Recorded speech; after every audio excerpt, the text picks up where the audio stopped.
Estamos de volta com o Hora da Saúde. Nós estamos falando sobre os impactos do tratamento oncológico na vida dos pacientes. Eu continuo aqui com a parceria do Dr. Marcelo Gobo Júnior, ele que é médico da família, e também conto com a nossa convidada de hoje, a doutora Tamires Orichini Barbosa. Ela que é psicóloga do Ambulatório de Especialidades Médicas e também do setor de reabilitação do Hospital de Amor. No bloco anterior, nós falamos sobre esse impacto, que o diagnóstico do câncer causa na família, como lidar com isso, causa no paciente. Agora eu gostaria de saber de vocês se fazer planos para o futuro. Isso tem um impacto positivo ou não? Tudo depende. Por que depende? Porque vai, como a gente disse no bloco anterior, o Marcelo falou, de ser uma dança, da gente caminhar e estar junto com o paciente. Então depende de como ele vai estar preparado para fazer esses planos futuros. Nesse primeiro momento de recebimento de diagnóstico, é até estranho ele conseguir fazer um plano para o futuro. Ele precisa compreender, absorver e entender por tudo que ele vai passar e vai sofrer nesse momento. Então depende. Há pessoas que conseguem, e posterior à absorção e adaptação, eles passam a fazer os planos para o futuro normalmente. Mas é de pessoa para pessoa. Esse plano é interessante que seja, de repente, como é que você vê, doutor Marcelo, a longo prazo, por exemplo? Tudo vai depender, como a Tamires disse. Então, naquele momento que você acabou de dar a notícia, a gente vai ter um futuro imediato que vai precisar ser planejado. Que futuro imediato é esse? Tá, eu recebi um diagnóstico de que eu tenho câncer agora, acabei de descobrir. O meu primeiro passo é, o que eu vou fazer, Como vai ser meu tratamento? É um câncer que está num estadiamento avançado, ou seja, a doença está avançada, pode estar espalhado, cometendo mais de um órgão ou não, está bem localizada. O meu tratamento ele é cirúrgico, ele vai ser radioterapêutico, ou ele vai ser com tratamento sistêmico, químico, Tudo depende. Então, essa preparação imediata é isso. Essa é uma situação. É uma doença que hoje tem perspectiva curativa, então eu consigo ficar sem câncer daqui 2, 3 anos.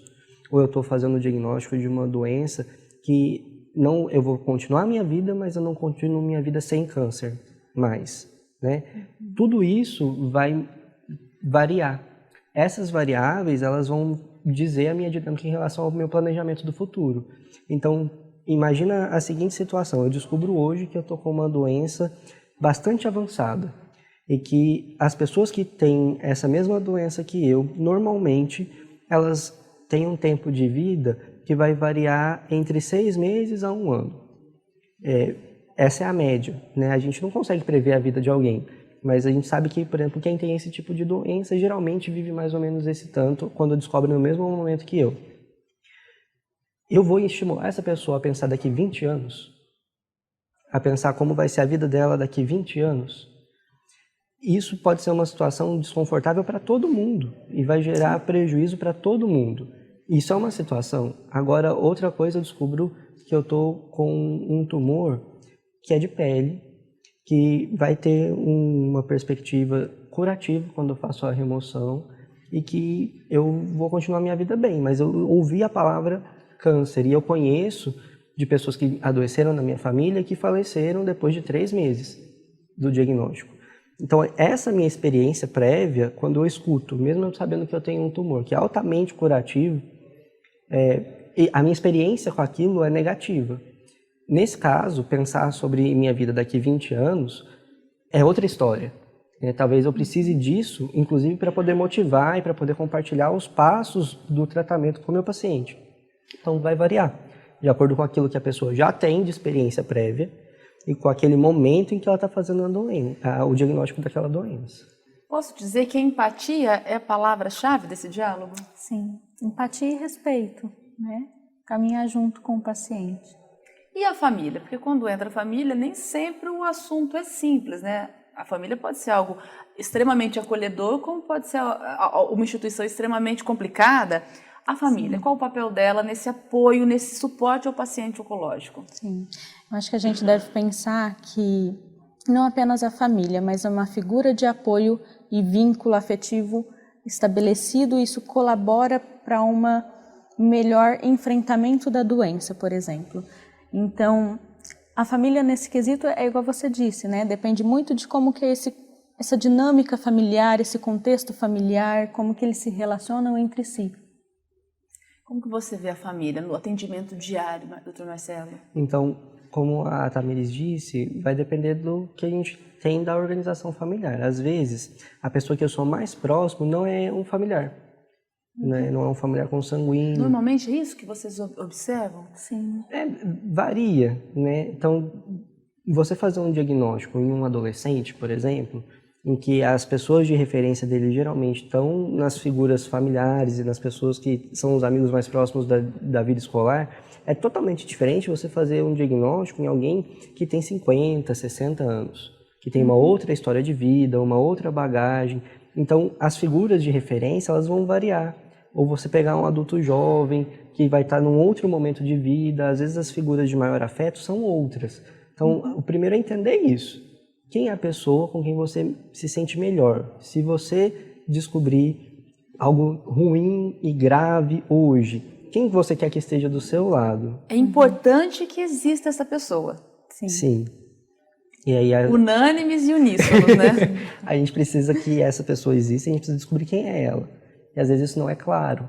Porque às vezes a pessoa que primeiro acompanha o paciente ali na consulta, que você está vendo como acompanhante frequente, não é essa pessoa. Sim, que às vezes vai um cônjuge e é um cônjuge em que não existe mais vida de relacionamento entre ambos.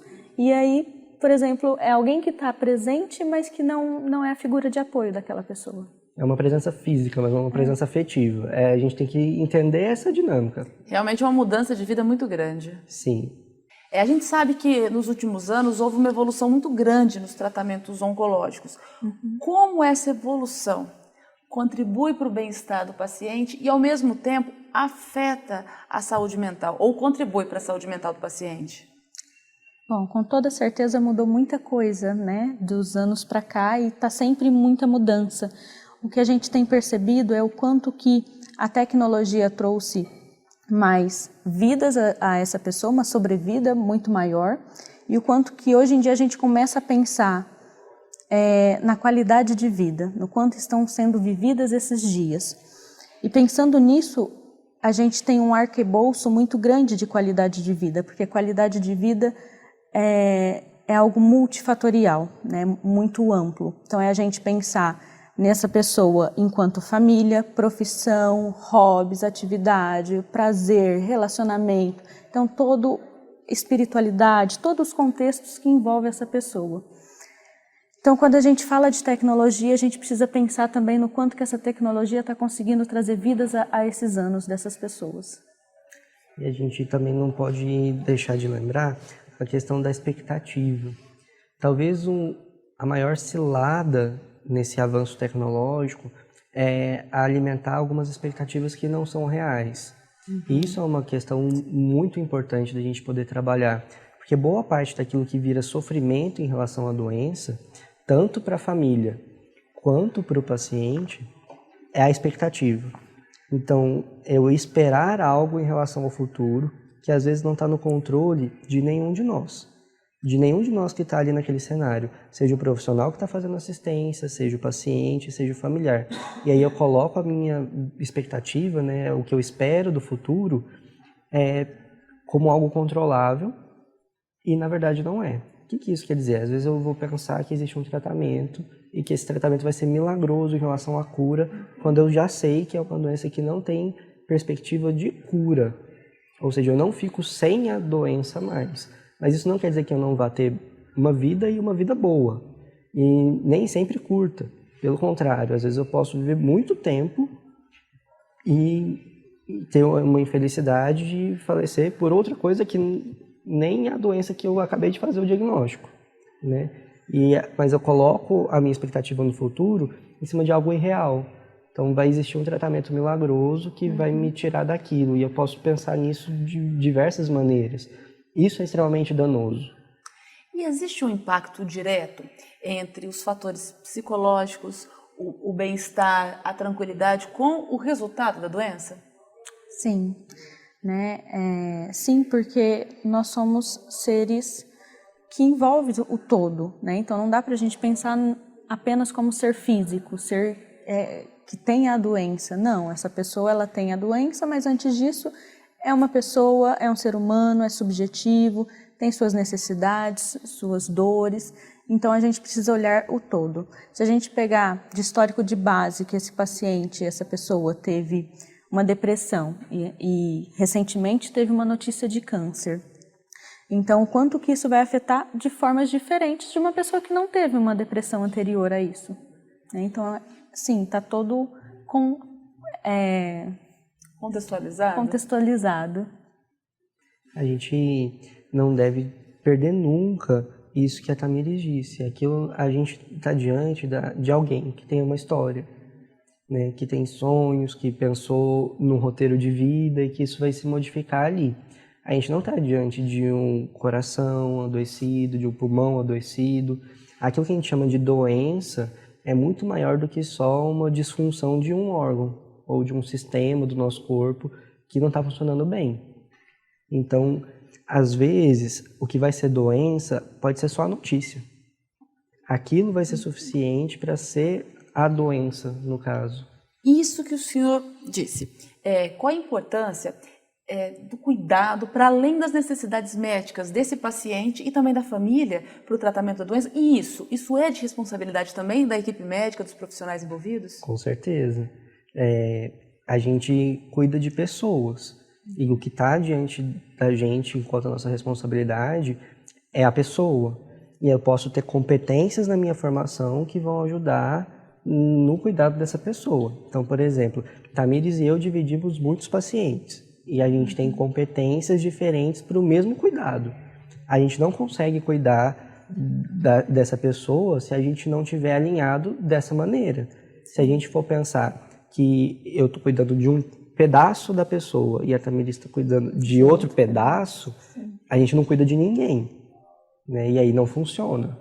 Essa questão de pensar que a gente está cuidando de alguém é fundamental e que a gente tem habilidades e essas habilidades nos ajudam a cuidar melhor desse alguém, né? Como você vê, Tamires, essa responsabilidade? Eu acredito que acaba sendo de toda a equipe, igual o Marcelo citou, né? O quanto que é importante a gente ver essa necessidade do paciente, pensando ele enquanto todo, né? Igual eu disse, família, relacionamento, profissão, prazeres, atividade física, tudo isso. Eu trabalho em parceria muito com assistente social no hospital.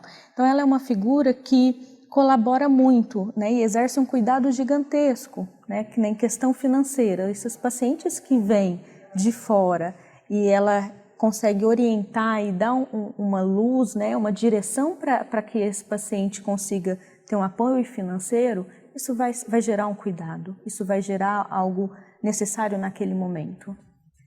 Esse é o Hora da Saúde, nós estamos falando sobre os impactos do tratamento oncológico na vida dos pacientes, na saúde mental dos pacientes. Daqui a pouco, depois do intervalo, nós voltamos. Como os acompanhamentos feitos pelo Sistema Único de Saúde podem contribuir com a saúde mental desses pacientes. Daqui a pouco.